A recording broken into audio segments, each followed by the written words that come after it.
हाँ, hello students, ये हमारा फ्लूइड मैकेनिक्स का 12 लेक्चर है। इसमें आज हम जो है वो सिंपल न्यूमेरिकल डिस्कस करेंगे, जो आपके 11th लेवल के लिए जो है वो इम्पोर्टेंट है, ठीक है ना। तो इसमें आप देखिए, जो फर्स्ट क्वेश्चन है, हमने डायग्राम बना रखा है क्वेश्चन का। तो अभी हम क्वेश्चन को नोट कराते हैं, आप यहाँ डायग्राम से चेक करें। इसमें एक ये यू ट्यूब है और यू ट्यूब में मरकरी यहाँ पर फिलअप है, एक तरफ वाटर है और दूसरी तरफ स्प्रिट है। वाटर की जो हाइट है वो 10 सेंटीमीटर है और स्प्रिट का जो कॉलम है वो 12.5 सेंटीमीटर है, ठीक है ना। इसमें हमको वाटर की डेंसिटी आपको वैसे मालूम है, सीजीएस में 1 होती है, एमकेएस में 10⁻³ होती है। इसमें स्प्रिट की रिलेटिव डेंसिटी कैलकुलेट करनी है। तो क्वेश्चन आप लैंग्वेज नोट करें। यूट्यूब, ये फर्स्ट क्वेश्चन का पहला पार्ट है। फर्स्ट क्वेश्चन में 2 पार्ट हैं, ए और बी पार्ट। तो ए पार्ट नोट करें फर्स्ट क्वेश्चन का। A U tube contains water and spirit separated by mercury. A U tube contains water and spirit separated by mercury. The mercury columns in the two arms are in the level with 10 centimeter of water in one arm and 12.5 centimeter of spirit in the other arm. Calculate the relative density of spirit. ठीक, तो यहां पर एक ही principal pressure का main ध्यान रखें कि same level पर same pressure.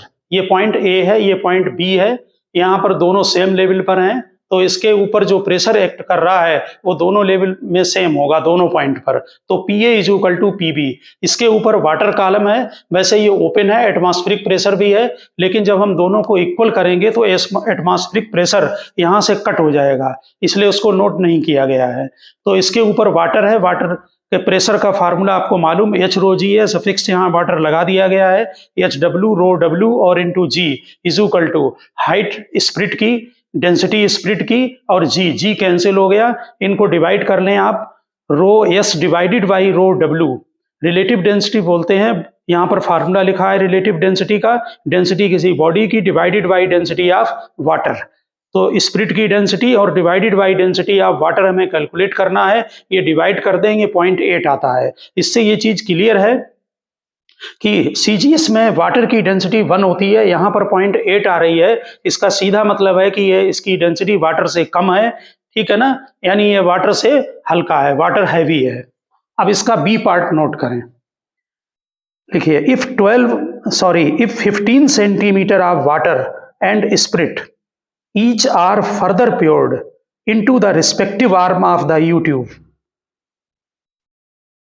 what will be the difference in the level of mercury in the two arms? फिर बोल रहे हैं, if 15 centimeter of water and spirit each are further poured into the respective arm of the U tube, what will be the difference in the level of mercury in the two arms? The relative density of mercury is 13.6। तो देखिए यहां पर क्या किया, इसमें B part में क्या किया कि इसमें वाटर कितना था, 10 सेंटीमीटर था, इसमें कितना था स्प्रिट, 12.5 सेंटीमीटर था। तो इसमें वाटर फिलअप कर दिया 15 सेंटीमीटर और इसमें स्प्रिट कर दी 15 सेंटीमीटर। तो 15 + 12.5 मिलकर ये 27.5 सेंटीमीटर बन गया, ओके। और इसमें ये नेचुरल है कि वाटर जो होगा वो स्प्रिट से हैवी है, जो हम अभी यहाँ चेक कर चुके हैं कि जो स्प्रिट की डेंसिटी है वो 0.8 है और वाटर की डेंसिटी 1 आती है। तो नेचुरल है कि यहाँ पर ये प्रेस हो जाएगा और इसका यहाँ पर लेवल इंक्रीज हो जाएगा, ठीक। तो अब फिर लगा दें सेम लेवल पर सेम प्रेशर। तो यहाँ पर ऊपर ए पॉइंट पर PA = PB लिखा, ए पॉइंट पर ऊपर प्रेशर वाटर का प्रेशर है, एटमॉस्फेरिक प्रेशर ऐड करने की जरूरत नहीं है, अगर दोनों तरफ ऐड करेंगे तो कैंसिल हो जाएगा। और बी पॉइंट के ऊपर यहाँ पर देखिए ये दिया हुआ स्प्रिट और इतना ये मरकरी कॉलम। तो पहले मरकरी का प्रेशर H ρg लिया, यहाँ हाइट लगा दी मरकरी की, प्लस स्प्रिट का ले लिया, ठीक। और यहाँ पर हमें रिलेटिव डेंसिटी जो है वो दी हुई है, जैसे यहाँ पर रिलेटिव डेंसिटी दे रखी है स्प्रिट की डिवाइडेड बाई वाटर, ठीक। तो यहाँ पर इसलिए हमने यहाँ पर वाटर की डेंसिटी को डिवाइड कर दिया, तो मरकरी की डेंसिटी डिवाइडेड बाई वाटर की डेंसिटी ये 13.6 हो गई। यही सीजीएस में आपकी होती है, सभी पैरामीटर सीजीएस में रखे गए हैं। ठीक, इससे हमारा एच कैलकुलेट हो गया कि मरकरी की ये हाइट कितनी होगी, तो ये 0.221 सेंटीमीटर आ रही है। ठीक, अब थर्ड क्वेश्चन देखें। थर्ड क्वेश्चन में एक टैंक दिया हुआ है, टैंक में जो है वो एक पार्टीशन है बीच में, इसमें एक तरफ वाटर फिलअप है, एक तरफ एसिड फिलअप है। इस पार्टीशन के बेस में यहाँ पर डोर लगा दिया गया है, तो इसमें डोर में इन दोनों में अलग अलग लिक्विड हैं तो प्रेशर अलग अलग होगा। ठीक, इनका दोनों का प्रेशर यहाँ पर निकाल कर इसमें डोर को निकालना है कि नेट फोर्स कितना लग रहा है या उसे रोकने के लिए कितना फोर्स लगाना पड़ेगा। तो सेकंड क्वेश्चन को नोट कर लें। देखिए, a tank with a square base of area, a tank with a square base of area 1 meter square is divided by vertical partition in the middle. The bottom of the partition has a small door of area 20 centimeter square. The tank is filled with water in one part and an acid in the other part. Acid के bracket में लिख दें relative density 1.7, both to a height of 4 metre. Calculate the force necessary to keep the door closed, G 9.8 लेंगे। तो बहुत ही simple question है। Lateral pressure यहां पर निकालने कितना पड़ रहा है एसिड का, तो पहले हमने लेटरल प्रेशर एक्सर्टेड बाई, ऐसे परपेंडिकुलर इस पर प्रेशर पड़ेगा। ठीक, तो lateral pressure exerted by water on the door, तो एच रो जी। एच हाइट आपकी दी हुई है 4 मीटर, डेंसिटी वाटर की लगा दें, मीटर में है इसलिए 10⁻3, जी 9.8, ये प्रेशर आ गया आपका वाटर के ड्यू टू। ठीक, फिर आप एसिड के ड्यू टू प्रेशर निकालें, प्रेशर एक्सर्टेड बाई एसिड, फिर एच रो जी लगाएं, इसका प्रेशर ये ज्यादा आ रहा है, यहाँ डेंसिटी भी ज्यादा है। ठीक, तो नेट प्रेशर को निकालने के लिए एसिड के प्रेशर में से वाटर के प्रेशर को माइनस कर दें, ये नेट प्रेशर आ गया। इसमें आप एरिया मल्टीप्लाई कर दें तो नेट फोर्स आ जाएगा। अब इस बात का ध्यान रखना कि ये जो फोर्स आपका नेट लगेगा डोर के ऊपर, ये एसिड में की तरफ से एसिड के द्वारा वाटर की तरफ लगेगा। गेट को रोकने के लिए डोर को आपको इसके अपोजिट फोर्स लगाना पड़ेगा, यानी वाटर के साइड में एसिड की तरफ फोर्स लगाना पड़ेगा। ठीक, और जो बेस का एरिया दिया हुआ है ये डोर का एरिया मल्टीप्लाई होगा, टैंक के जो बेस का एरिया दिया है उसका यहाँ कैलकुलेशन में कोई पर्पस नहीं है।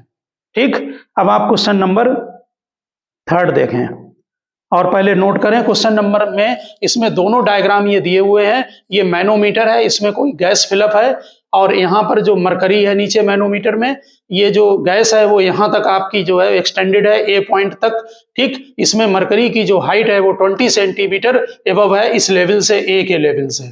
ठीक है, और जो सेकंड पार्ट आपका दिया हुआ है इसमें जो है वो आपका 18 सेंटीमीटर इधर से हाइट दी हुई है। क्वेश्चन को नोट करें। A manometer reads the pressure of gas in an enclosure as shown in figure A, पहला वाला फिगर। When some of the gas is removed by pump, when some of the gas is removed by a pump, manometer reads as in figure B, यानी इसमें से कुछ gas जो है वो पंप करके बाहर निकाल ली। ठीक, तब आपका जो है ये मैनोमीटर ये रीड कर रहा है। ओके, इन फिगर बी इसके बाद लिखें the liquid used in the manometer is mercury and atmospheric pressure is 76 centimetre of mercury. पहला पार्ट है क्वेश्चन का, give the absolute and gauge pressure of the gas in the enclosure for cases A and be in case of centimetre of mercury, यानी आपको mercury के column में answer देना है।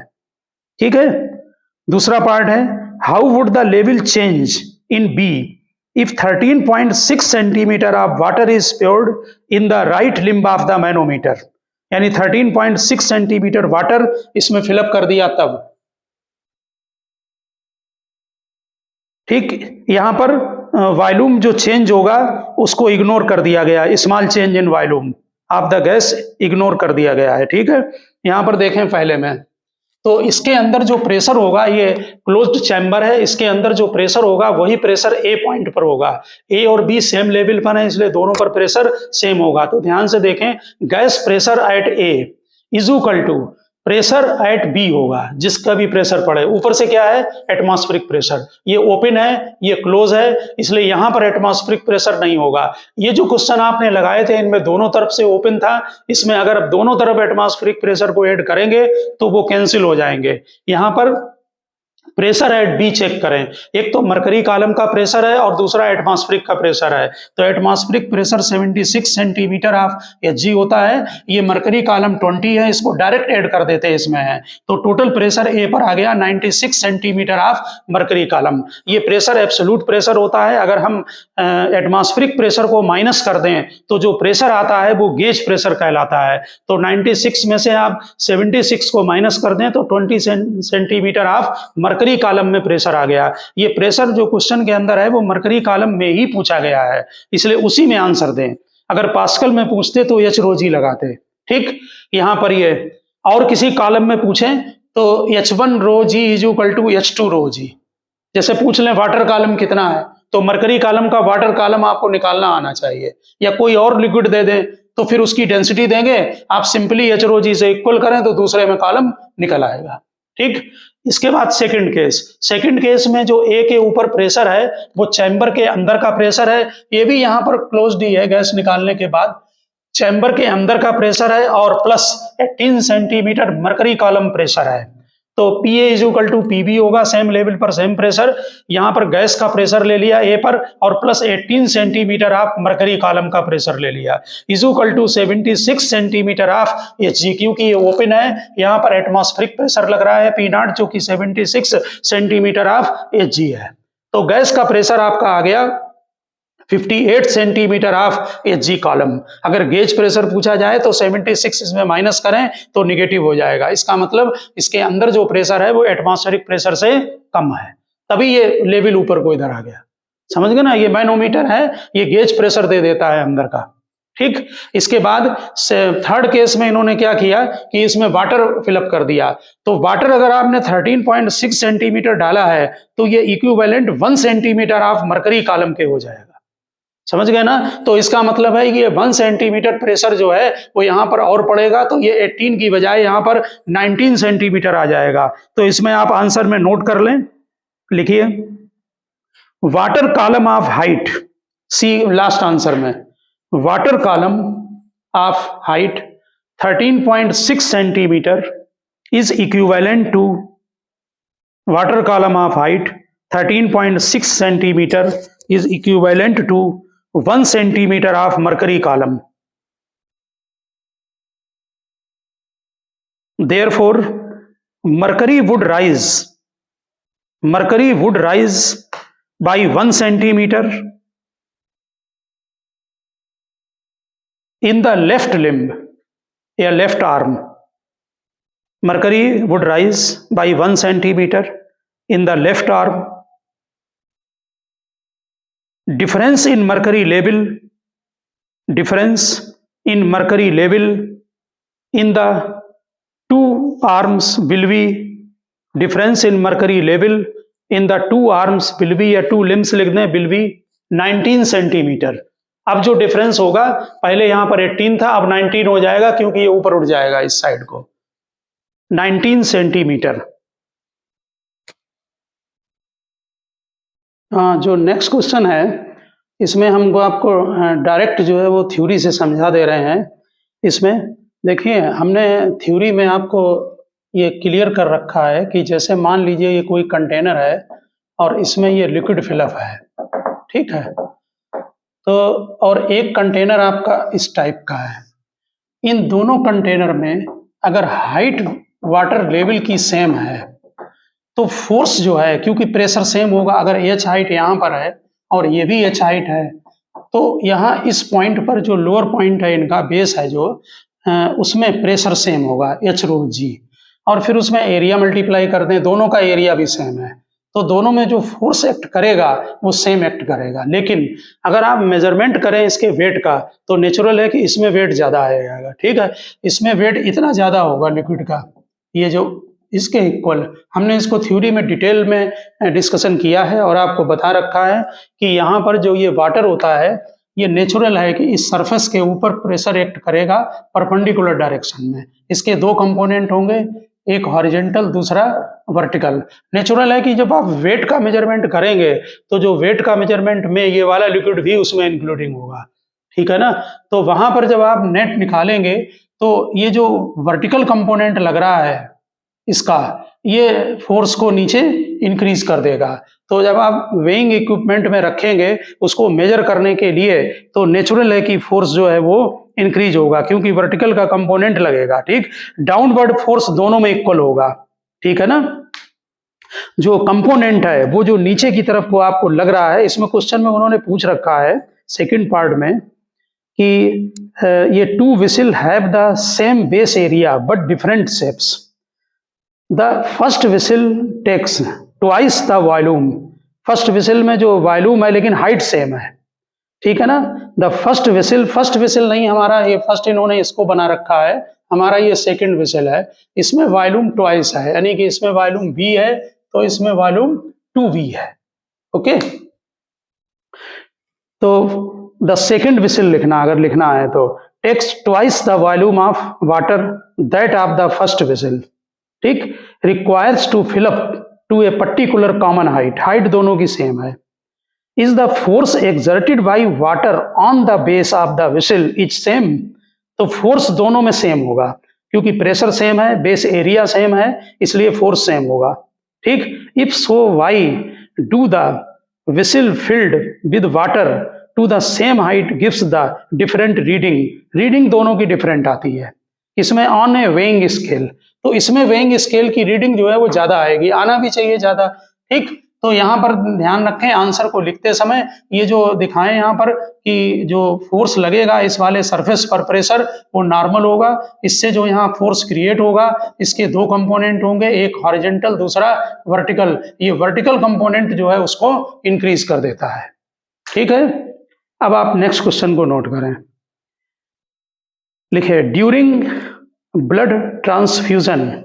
During blood transfusion, ये जब आप ब्लड चढ़ाते हैं वेंस में, ये आपने देखा होगा कि हाथ में यहाँ पर लगाकर इसको ब्लड चढ़ाया जाता है, तो जो ब्लड का जो कंटेनर होता है वो थोड़ी हाइट पर रखते हैं, ठीक है, जिससे कि प्रेशर बना रहे, क्योंकि ब्लड का भी प्रेशर होता है ना अंदर का।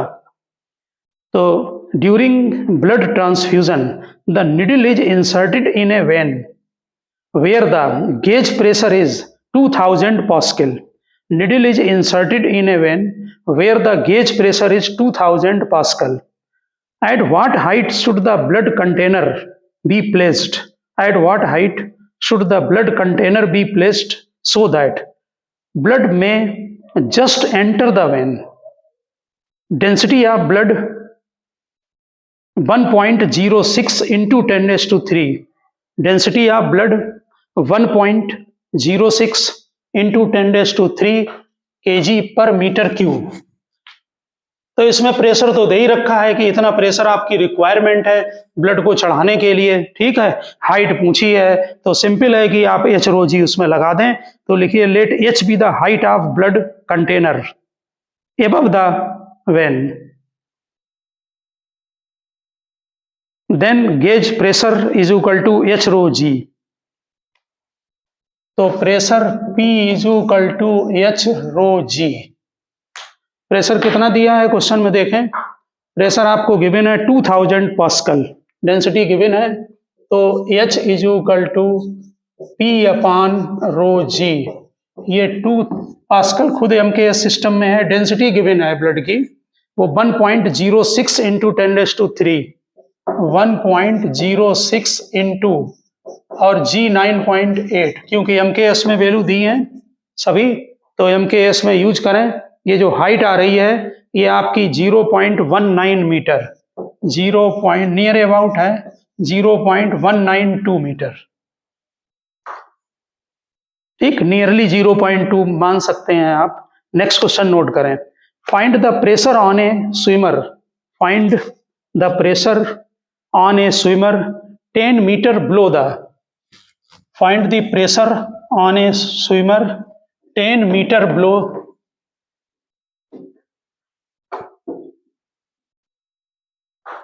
below the surface of water. Take density of water 10⁻³ kg per meter cube, G is equal to 10, and atmospheric pressure 1.01 into 10⁻⁵. Atmospheric pressure 1.01 into 10⁻⁵. Natural है कि वाटर के अंदर जो सी के अंदर या लेक के अंदर कोई भी होगा तो उसमें जो टोटल प्रेशर पड़ेगा वो एटमॉस्फेरिक प्रेशर प्लस h/ρg होगा। ठीक, ये मान लीजिए कंटेनर है, इसमें वाटर फिलअप है, अगर स्विमर यहाँ पर है तो ऊपर से एटमॉस्फेरिक प्रेशर पड़ेगा और प्लस h/ρg और पड़ेगा, तो जो टोटल प्रेशर आएगा वो P0 प्लस h/ρg होगा। P0 आपको जो है वो गिवन है 1.01 इंटू 10⁵, हाइट गिवन है आपको लेवल की 10 मीटर, डेंसिटी 10⁻³ है, 10 मीटर, डेंसिटी 10⁻³, जी की वैल्यू 10 लेनी है। ठीक है, तो ये टोटल प्रेशर आपका आ रहा है यहाँ पर 2.01 इंटू 10⁵ पास्कल, 2.01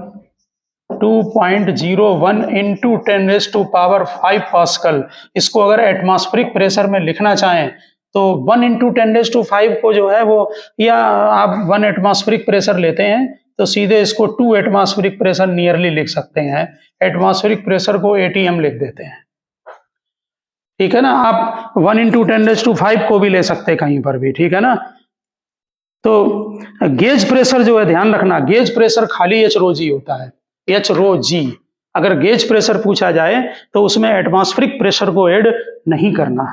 ठीक है, नेक्स्ट क्वेश्चन लिखा है, find at a depth of 1000 metre in an ocean, find at a depth of 1000 metre in an ocean, find at a depth of 1000 meter in an ocean absolute pressure, number 1, number 2 gauge pressure.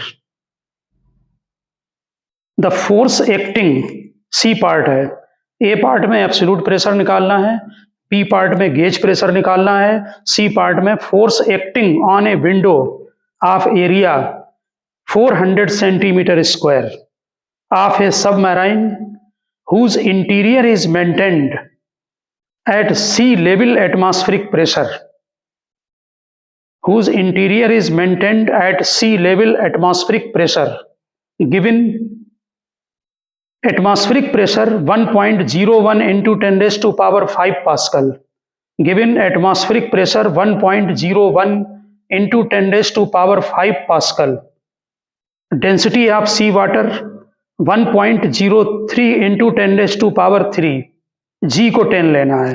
तो पहला part, पहले absolute pressure पूछा है, तो absolute pressure हमने अभी आपको बताया था कि जो नेट प्रेशर होता है वो P0 प्लस h/ρg होता है। P0 की वैल्यू आपको गिवन है 1.01 इंटू 10⁵, 1.01 इंटू 10⁵, हाइट 1000 है, डेंसिटी 10⁻³, जी की वैल्यू 10। ओके, तो ये आपका टोटल बन रहा है आपका 104 into 10⁵, 104.1 into 10⁵, nearly 104 atmospheric pressure, ये पास्कल में है। ये टोटल प्रेशर बन गया। और जो गेज प्रेशर निकालना है तो ये 104 एटमॉस्फेरिक प्रेशर है।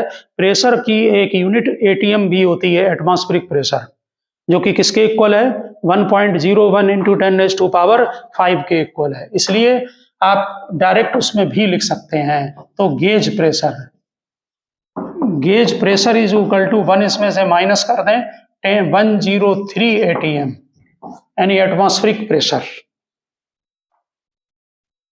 ठीक, सी पार्ट बहुत आसान है, उसमें विंडो है, उसमें उन्होंने पूछ रखा है कि उसमें कितना, और चैम्बर के अंदर भी प्रेशर दिया हुआ है कि 1 एटमॉस्फेरिक है। इसका मतलब विंडो के ऊपर जो नेट प्रेशर पड़ रहा है वो 103 एटमॉस्फेरिक प्रेशर पड़ रहा है। बाहर से प्रेशर विंडो में कितना है 104, और अंदर भी उसमें लिखा हुआ है क्वेश्चन में कि एटमॉस्फेरिक प्रेशर पर मेंटेन्ड है, इसलिए जो फोर्स लगेगा, लिखिए force is equal to pressure into area. Pressure है 103 into 10⁵ force is equal to pressure into area. Pressure की वैल्यू डालें 103 इंटू 10⁵। प्रेशर की वैल्यू 103 इंटू 10⁵।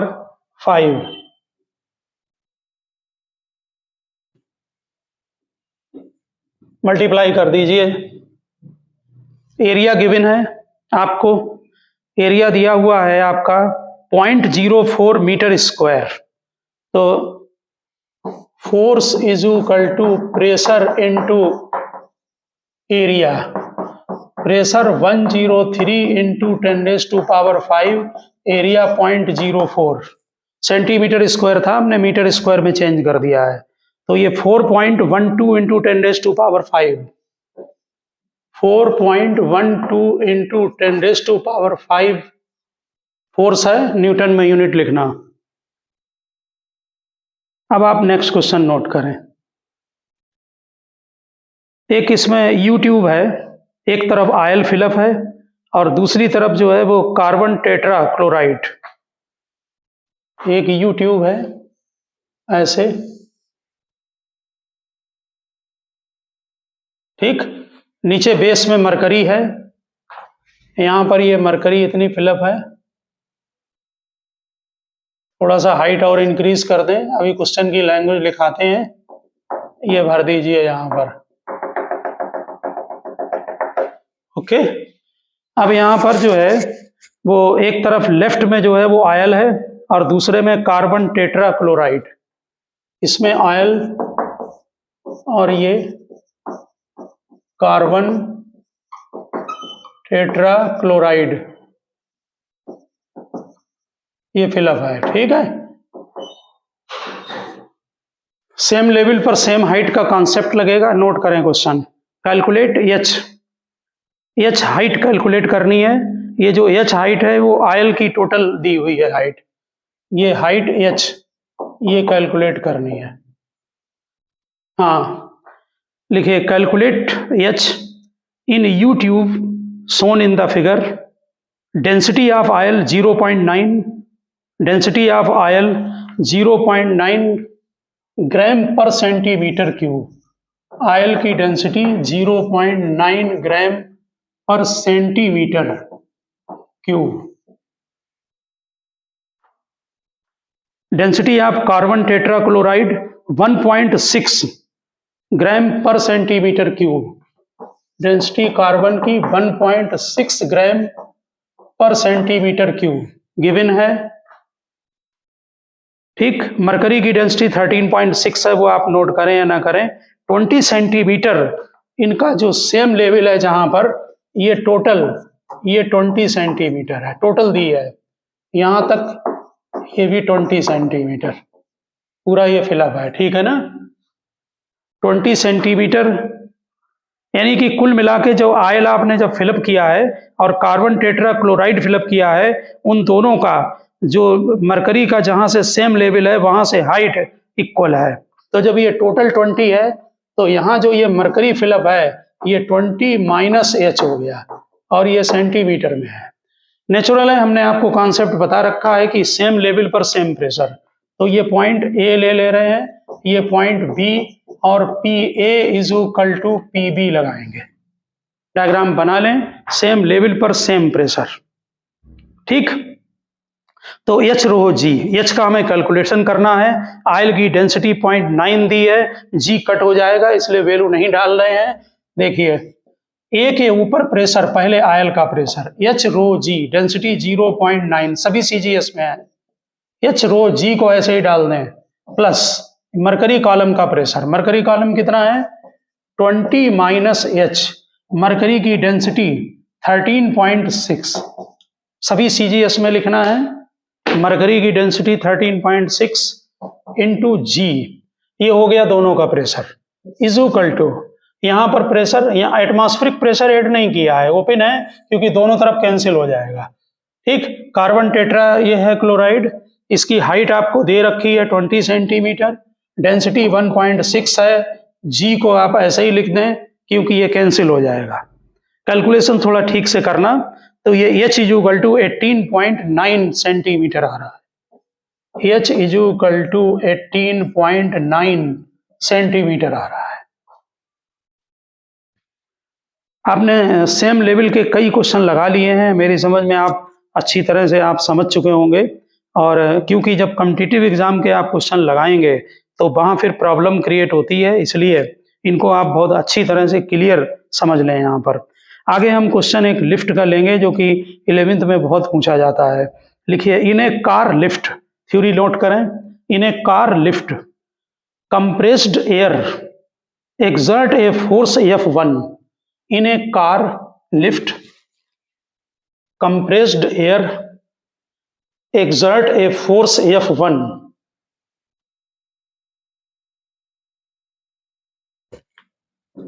नोट किया।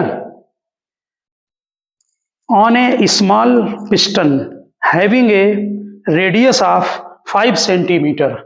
On a small piston having a radius of 5 centimeter.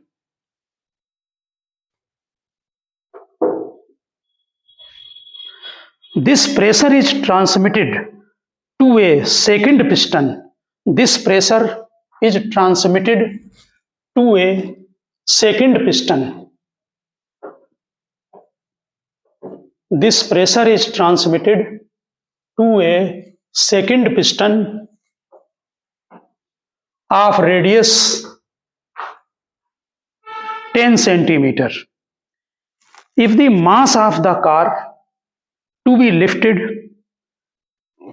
is 1350 kg, 1350 kg, calculate F1, क्योंकि वहां पर force दिया हुआ है आपको 1350, calculate F1, what is the pressure necessary to complete this work, कितना प्रेशर लगेगा। तो पास्कल लॉ का क्वेश्चन है और बहुत ही सिंपल है कि प्रेशर आपको मालूम अनडिमिनिश्ड ट्रांसफर हो जाता है। ठीक, तो एक जगह पर फोर्स F1 और उसका एरिया A1, दूसरे पॉइंट पर फोर्स F2 और उसका एरिया A2। आपको कार को लिफ्टेड करना है, F1 पूछा गया है, R1 आपका जो है वो सेंटीमीटर में दिया था, उसे मीटर में चेंज कर लें, 5/100 कर लें, 5 सेंटीमीटर है।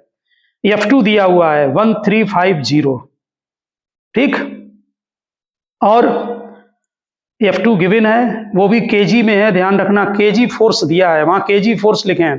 Car is to be lifted लिखा है वैसे 1350 केजी, तो इसका मतलब है कि उसे न्यूटन में कन्वर्ट कर लें क्योंकि फोर्स हमें निकालना है, ठीक है ना। एरिया के लिए दूसरे का 10 सेंटीमीटर रेडियस दी हुई है, तो F1 यहां से लिख लें फार्मूले से, F1 is equal to F2 into area A1 upon A2। F2 1350, G 9.8, area pi R1 square, ठीक। तो यहां पर लिख दे रहे area pi R1 square, A2 होगा पाई R2 स्क्वायर। R1 की वैल्यू पुटअप कर दें 0.05, 5 सेंटीमीटर है, डिवाइडेड बाई पाई और दूसरे का 10 सेंटीमीटर, 0.1 का स्क्वायर, तो ये आपको F1 का कैलकुलेशन दे देगा। ये कैलकुलेशन आपका F1 का आ रहा है, आप नोट करें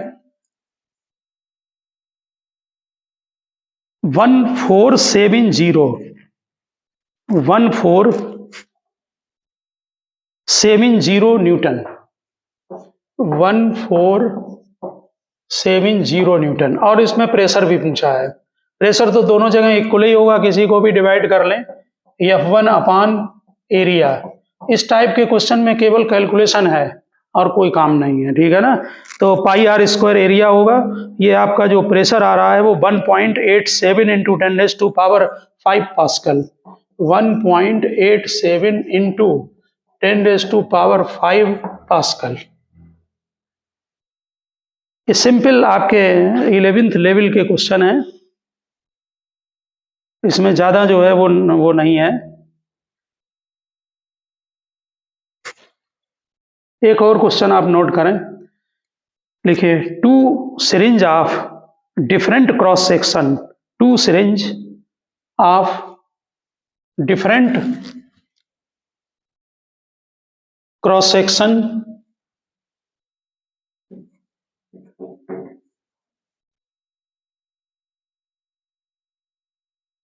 two syringe of different cross section without needle filled with water and are connected with a tightly fitted rubber tube filled with water. Diameter of the smaller piston and larger piston, दो syringe है ना, 1 centimetre and 3 centimetre, यानी radius आपको given है smaller और larger piston की।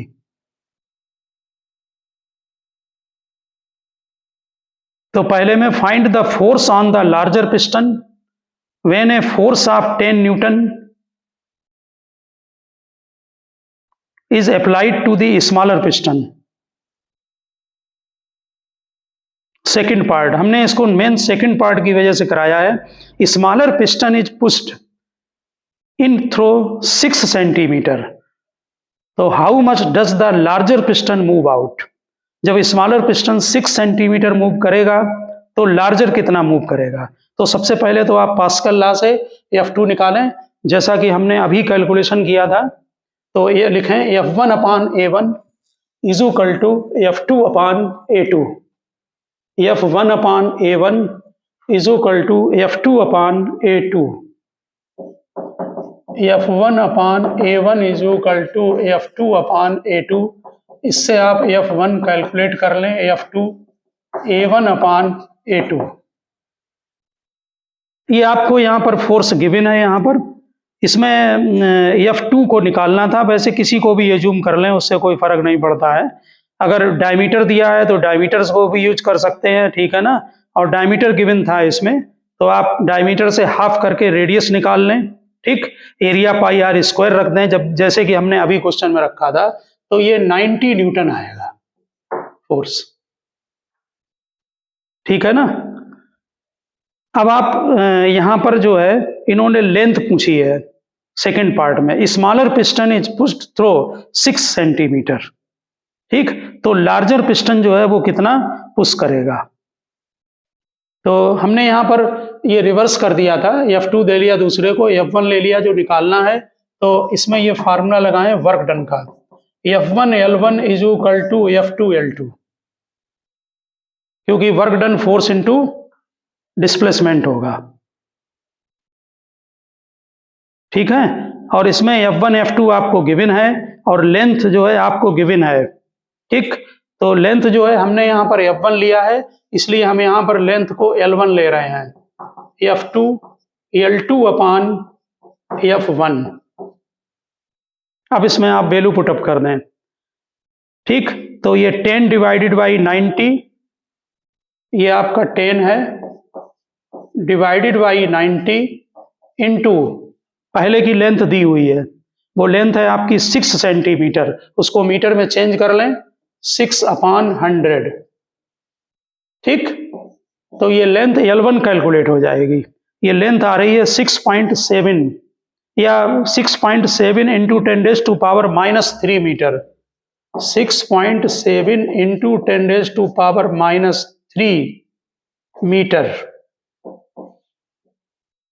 Check कर लेना कैलकुलेशन, 6.7 इंटू 10⁻³ या आप इसे 6.7 मिलीमीटर भी कर सकते हैं, 6.7 मिलीमीटर, ठीक है। एक छोटा सा क्वेश्चन बायोंसी का ले रहे हैं और लिखिए a body of mass 6 kg, a body of mass 6 kg is floating in a liquid with 2/3 of its volume. A body of mass 6 kg is floating in a liquid with 2/3 of its volume inside the liquid. Find the buoyant force acting on the body. Second part, ratio between the density of body and density of liquid. देखिए, जब कोई भी चीज़ floating condition में होती है, तो जो बायोंट force होता है, वो उसके वेट के इक्वल होता है। तो लिखते हैं buoyant force is equal to weight of the body. Weight कितना है? 6 kg। उसको न्यूटन में चेंज कर लें तो 60 न्यूटन आ जाएगा।